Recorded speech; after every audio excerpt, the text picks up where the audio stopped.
આરોપીની હત્યા કરાઈ હતી? પોલીસ દ્વારા કેટલા આરોપીને પકડાયા છે? કયા કારણસર હત્યા થઈ?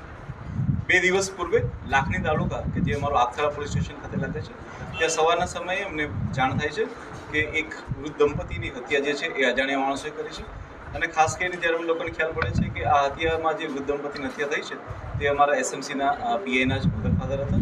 આ હત્યાની જાણ થતાં જ લોકલ પોલીસ અને એલસીબી સુધીનો સ્ટાફ તાત્કાલિક જગ્યા પર પહોંચી જાય છે અને જાંચ પડતાલ સ્ટાર્ટ કરી દે છે.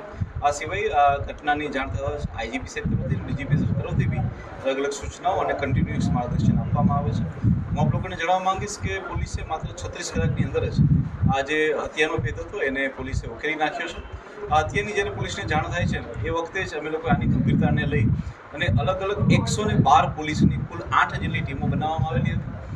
આ જે કેસ હતો એ અમારા બનાસકાંઠા પોલીસ માટે એક સૌથી મોટી એક ચેલેન્જ સમાન કેસ હતો કે જેની અંદર જે છે એ ટેકનિકલ ડિટેલ્સ એટલી બધી હતી નહીં, ટેકનિકલ મદદ મળી ન રહી હતી, છતાં પણ પોલીસે ઘણી બધી આ 8 ટીમોની મદદથી પોલીસે માત્ર 36 કલાકમાં હત્યાનો ભેદ ઉકેલ્યો છે. જો આપણે ટીમની વાત કરવામાં આવે તો અલગ અલગ ટીમોની જે રચના થઈ હતી તેમાં અનેક ટીમોને બનાસકાંઠા પોલીસ દ્વારા મધ્યપ્રદેશ અને રાજસ્થાનની એવી ગેંગ કે જે આ રીતના વૃદ્ધ દંપતીઓના કે બીજા વ્યક્તિના હાથને પગ કાપીને હત્યા કરીને લૂંટ ચલાવતી હોય છે, આવી તમામ ગેંગોની ઉપર નજર રાખવા માટે અને તે લોકો આમાં સામેલ છે કે તે માટે મોકલવામાં આવ્યા.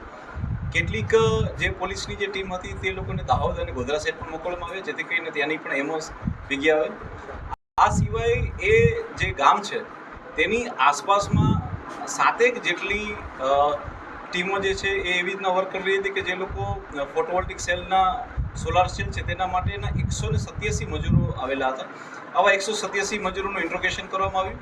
કુલ થઈને આ 112 પોલીસ દ્વારા 36 કલાકની અંદર 350થી વધારે લોકોનું ઇન્ટ્રોગેશન કરવામાં આવ્યું. સાયબરની ટીમ દ્વારા કન્ટિન્યુઅસ ત્યાં ટાવર ડમ્પ અને ટેકનિકલ એનાલિસિસ કરવામાં આવ્યું. એક ટીમ દ્વારા કન્ટિન્યુઅસ જે છે તેને સીસીટીવીના નિગરાની પર રાખવામાં આવ્યું. પોલીસે કોઈપણ જાતના ટેકનિકલની મદદ ના હોવા છતાં આ જે લોકો છે એ નજદીકના જ લોકો હોય તેવું અનુમાન કરી ડોગ સ્ક્વોડની મદદથી જે છે એ 4 આરોપીને હાલમાં હસ્તગત કરેલા છે. જે 4 આરોપી છે તેમના નામ જે છે એ કન્ટિન્યુઅસ આ રીતના છે.